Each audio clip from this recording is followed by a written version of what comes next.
innovation called menopause. Unbelievably powerful and good. Now, when I was in medical school and I went to my lecture on menopause, the professor told me it was primary ovarian failure.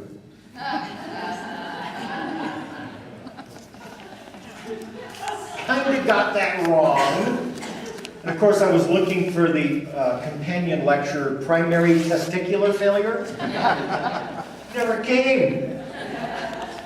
Anyway, primary ovarian failure. But here's the point.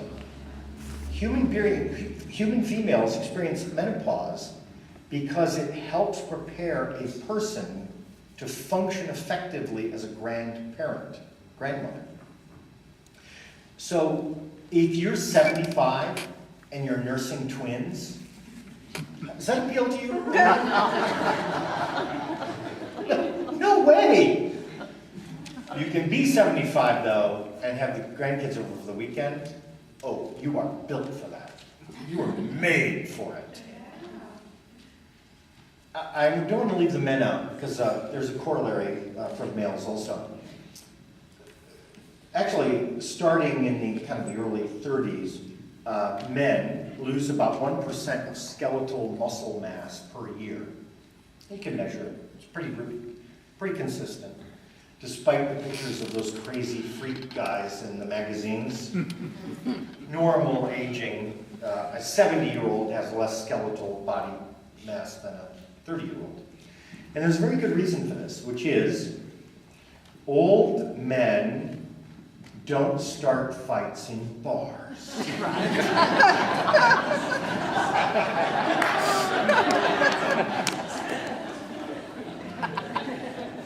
And if they do, they lose. So even the human male lives out a span of life where skeletal muscle mass is less important and lived experience is more important. It's what makes us human. It's how we became who we are on this planet. Now, one last thought I'm going to leave you on, because this is ecological thinking. I just want to say this is a profound way to think about our human organizations. Because, look, mammals discovered parenting, really made a big deal out of parenting. And mammals parent. Okay? Humans grandparent. So mammals get to have, the mother bear and the cub bears, and then the mother bear chases the cubs away. You've seen it all on TV. One generation, often only one parent, invests energy into the offspring. Human beings invest the energy of 2 generations into the well-being of the offspring. And that's a very big deal. Grandparenting ranks among the greatest human inventions. It's possibly the greatest human invention of all time. Fire in the wheel, they're in the running, but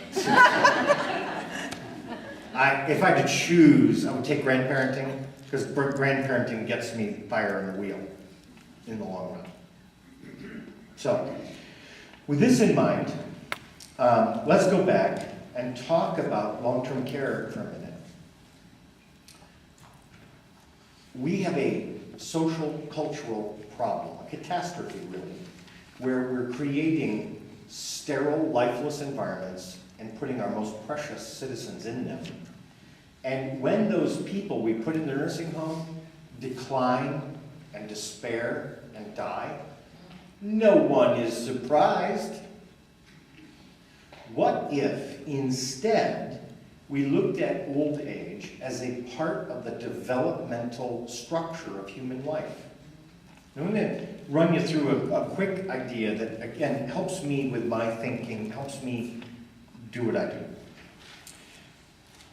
Around the world and through history, basically, for many thousands of years, there's been three main life stages.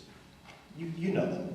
Childhood, birth to maturity, kind of mature phase of life where you become kind of reproductively capable and self-sufficient, and then a third phase, elderhood, where you actually reach back across the generations, connect with the young, transmit cultural knowledge to the young, and share the wealth of life experience. You following me? Mm-hmm. You can find that basic pattern on every continent and through all periods of history that we're aware of. We, unfortunately, live in a culture that recognizes only two parts of life: childhood and adulthood. And sometimes we even use this in our casual language: older adults. You have a 90-year-old woman. Oh, she's an older adult. Now imagine if I were to say older children. He's 30. He's an older child. No. He's living in the basement. Good. Got the Xbox 360. When I say that, you're like, are you kidding me? That's a problem. There's a time, we go back to the Bible, there's a time to put away the things of childhood. Yes. Guess what? There's also a time to put away the things of adulthood and to become an elder of one's people. This is missing in American society. There is no space that you can inhabit beyond adulthood. Adulthood is the measure of your worth. So older people are compelled to play a series of games, all of which undermine their true, authentic self. First game, retired? I've never been so busy. Don't you get any ideas? I'm very, very busy. Don't know how I ever had time to work. The message that's being sent is, I'm an adult. Don't even think about reclassifying me out of adulthood. Okay? Another one of the games, and the younger people play this a lot, and it is a very dirty 5-letter word, is still. Oh, my Uncle Max, he still does his own taxes. You know, my grandmother, wow, she still trades stocks online. People talk about older people, and sometimes you don't hear as much among older people, but people talk about older people in terms of what they can still do, as if their core worth was bound up in function. You know, I can still climb 10 flights of stairs. Well, when you're 80, that is admirable, and geez, I'd love to be able to climb 10 flights of stairs when I'm 80, but it's not central to my worth at the age of 80. It's a nice feature. I'd like to have it, but it isn't core to me. And yet our culture identifies older people in terms of what they can still do.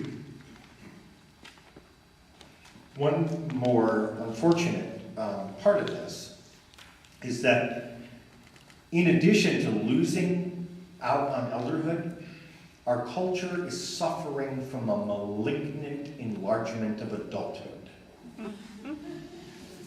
Adulthood in 21st century America is going crazy. Adulthood is smashing everything. Look at children. I'm looking around, we have somewhat of an age range in here, but most of the people in this room remember a kind of childhood that is very different than the childhood experience today. happening to childhood? Childhood is being adultified.